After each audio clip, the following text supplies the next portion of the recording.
Hello, I'm Dr. Terry James Gingras, and this is Dr. G's ADHD Chat, a show trying to make the world safe for ADHDers.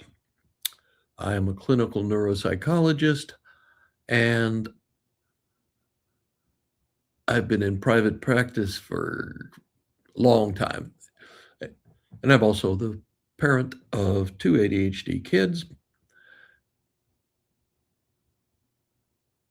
And I recently discovered that I was married to an ADHD person. So, when I do most of these shows, they're about either something about ADHD itself, something about parenting an ADHD child, or sometimes something directly for an ADHD adult. I rarely discuss the neurotypical member of the crowd. Usually, in most of the family I've seen in my private practice, most of the time, one of the spouses has ADHD. Several of the children have ADHD, and there's one adult parent who does not have ADHD. It's a interesting sort of situation when you really think about it, but there are all sorts of reasons. Like I've been married to my wife for a long time anyway, and we met in college.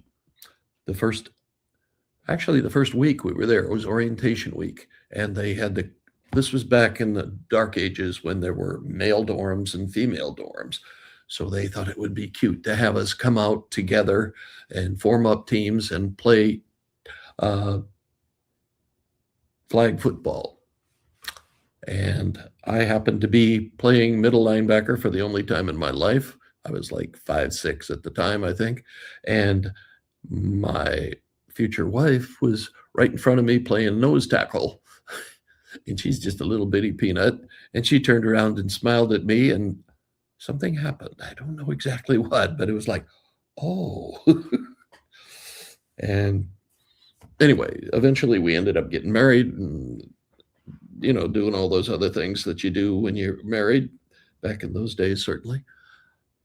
But I never once, well, there wasn't, ADHD wasn't even a thing back then. This was well before, 1980 was when ADD was entered into the diagnostic categories, and 87 was when ADHD went in. So that was way after we were married.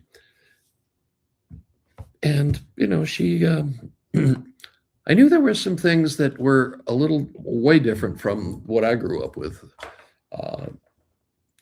My mother was a farmer's daughter, no jokes. And what most people don't realize about farmers' wives is that they had to keep everything clean and spotless in that house for those farmers who came in after working in the field all day to wash the dirt off and da da da da da. So, and then my dad was he's a World War II veteran. He'd been a drill instructor. He'd been a weapons instructor. He was on Okinawa getting ready to invade Japan when they dropped the nuclear bomb. Okay, so he kind of liked things neat and tidy too. So then, I guess the big thing, is when my wife, her idea of storing things, filing things, is what I call horizontal organization. She likes any flat surface is a suitable place for her to store stuff. And it gets kind of deep. She doesn't like file cabinets. She seems to be allergic to them. Of course, nobody uses those anymore. Now we put it all in our computers. But she seems to have this phobia, and she does not like to file and manfully avoids it as much as she can. On the other hand, she can handle lots of tiny details, and it's always scratching my head. It's like, what's going, what? She could do that. I mean, she could plan trips. Oh my God, she's the world's greatest at planning trips. All these connections with airplane flights and where we're going to pick up the car and all that other stuff. She manages that extremely well. So it's not like she can't handle details, and it's not like she can't handle boring. It's just certain kinds of boring she chooses. And I never know exactly for sure where that is. And, matter of fact, she's been like doing our finances almost since we got married. I usually try to explain it away as well. I was in the Air Force and I was TDY. And so no, it actually happened right after we got married, she looked at if anybody remembers checkbooks. She looked at mine and saw that I hadn't balanced it probably since I had the account. And she said, well, maybe I'll manage the money. And she's been doing that ever since. And I have absolutely no complaints. So there's a lot about it that's pretty good, but there's some other things about it. And like her family, there are a lot of ADHDers in there. I think both of her parents probably were, but her dad went to Duke Medical School and was a superstar flight surgeon in the Air Force, and then was in private practice. And her mother was Phi Beta Kappa. And when we first started out with all this ADHD stuff, they didn't have the concept of hyperfocus. So I was trying to figure out how in the world she was one of those people, if she was reading a book, you could have dropped a grenade under the sofa and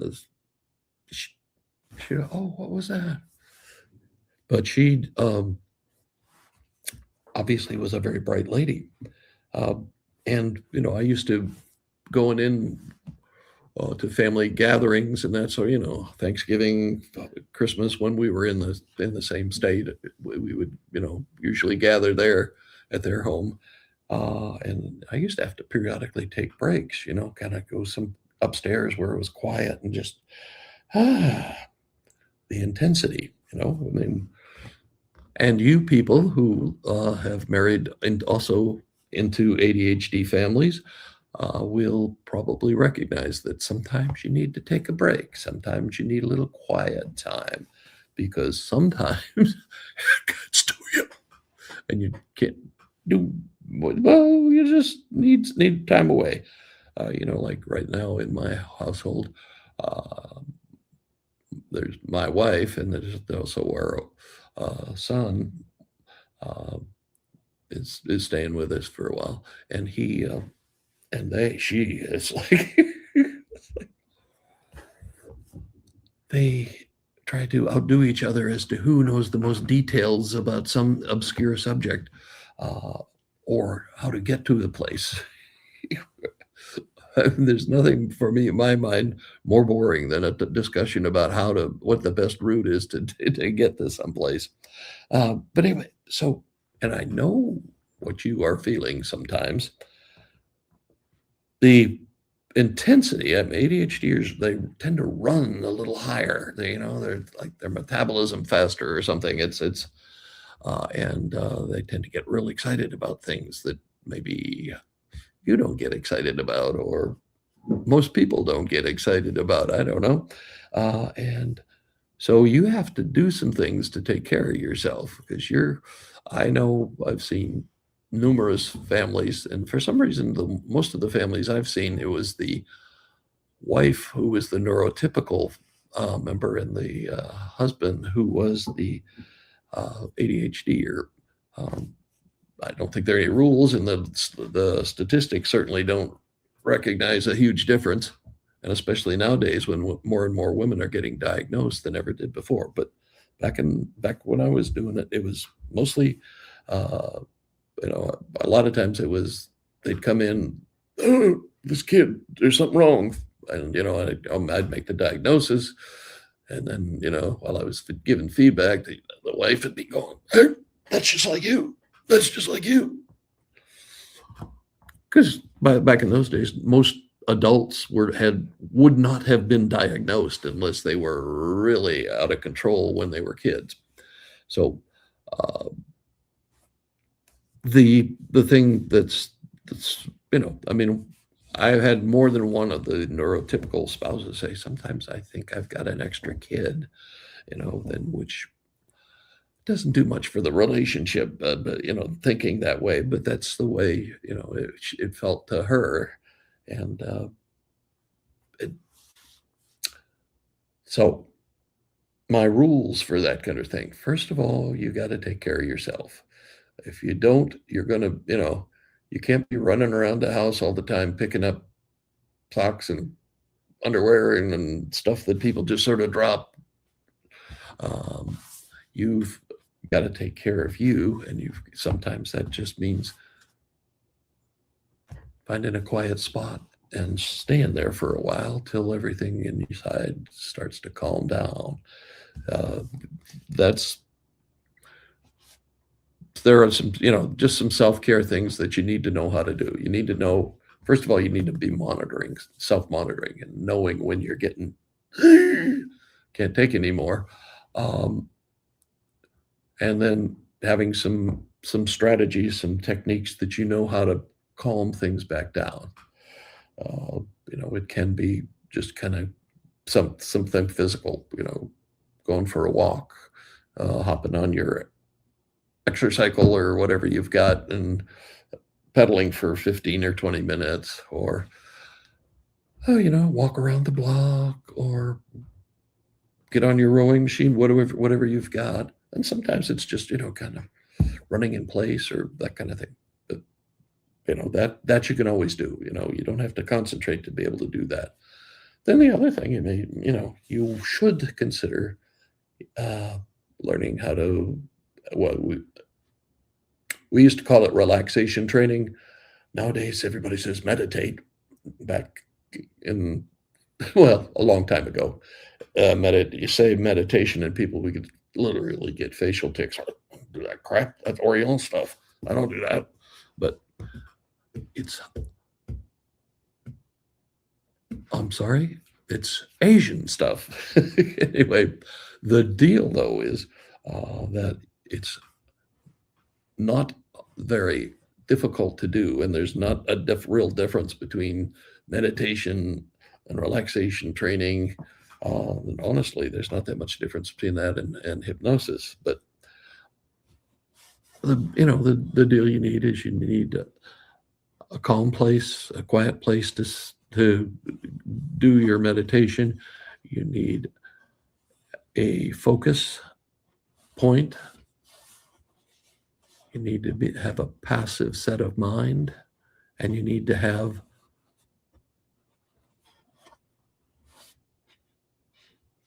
expectation that it's not going to be instant, that it will come when it comes, as long as you stay focused.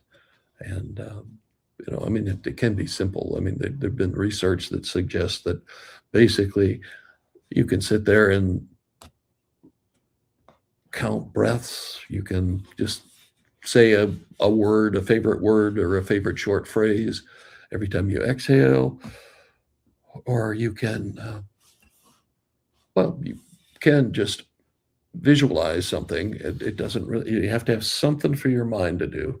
And because your mind's not going to stop just because, I'm going to meditate now, I'm going to relax. People do that, and sometimes they expect that their mind is just going to shut down, and the brain don't work that way. Okay, it's going to keep doing stuff. So you might the idea is to give it something to do, and that also works with the kids sometimes. Okay, but you just, I mean, it's just, the simplest thing is that I've ever read about is just every time you exhale, say one to yourself. One. Just keep doing that over and over, and knowing mind's gonna wander off, and you're gonna be thinking, "Oh, I forgot to put the dishes away," or whatever. And and then But when you find yourself doing that, you just bring your attention gently back to your breathing and one. And you'll find that after a while, you won't wander off so much. You'll just stay focused on one, one. Okay, and it's real important that you learn to do that. The uh, it's something that is basically it's a life skill, and you should really people as a society, especially in America, we are running faster and harder than anybody else in the world. Uh, the French, I mean, they take an hour and a half lunch, and they think it's perfectly normal for that kind of thing. You need to live, you need to appreciate life, and so on. It's so learning how to meditate is important, and it can be real helpful in helping you deal with kind of stress of trying to waiting for whatever's going to go wrong to go wrong. Another thing I highly recommend is journaling. It's just it's nothing. It's not that different from diary, but you're. I think that books are more expensive than they used to be. But anyway, other than that, just writing some of your thoughts down. Um, it's it's something that I have become more and more aware of and use more than I ever did before. It used to be I'd wait until the whole world sucked, and then I'd start writing. So anybody looking at my old journals would think, "Oh boy, this is one angry guy." But that's just writing down your thoughts, not trying to do anything in particular. Just writing them down helps calm you, gives you a little distance. Just the time it takes you to write it makes you distance yourself from what's going on in here. As long as you keep everything in your head, you can drive yourself nuts. Okay, so the idea is you write when you're stressed out and that sort of thing. And then one of the things that's helpful for the relationship,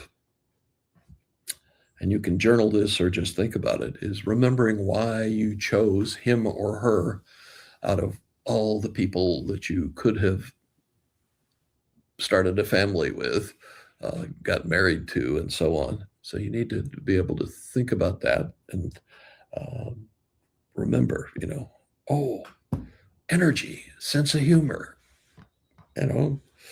Um, and you'll find that the little things like maybe not filing everything and a little bit of clutter isn't that big a price to pay for somebody who's really dedicated and devoted to you and the family you've put together. It's, I think, worth the effort, and I think it's not really that much of an effort. Um, it's well, okay. I've been married 56 years now. That's a long time, and but I can't imagine being with anybody else, and I can't imagine. Um, well, I just can't imagine any being with anybody else, and I'm very happy. And um, she wants to have trouble filing stuff. That's not the biggest problem in the world right now. Okay, so that may be why did I what did I see in this guy, or what did I see in this woman? What was I thinking about? What attracted me? Why did I pick this one? Why you know uh, and I do that fairly regularly when I'm thinking about my wife, and how I enjoy her sense of humor. I enjoy her. ADHDers are funny, because they don't always get great grades, but they're always so dang interested in information, stuff, weird little factoids, that sort of thing. It's interesting.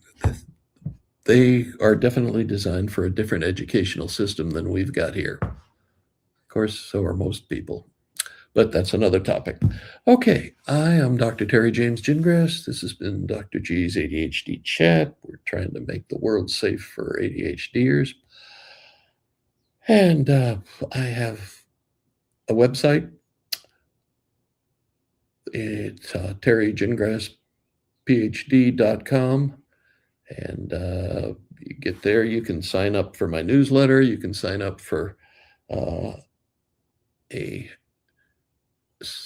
freebie session where we talk about coaching and that sort of thing, because I've been a certified coach for, oh God, about 12 years, I guess now.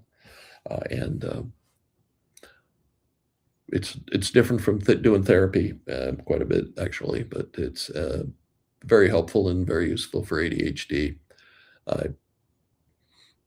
Focusing more on ADHD adults now than I used to, and but if you're at all interested, I have a Calendly thing, and you just sign up for an appointment and time, and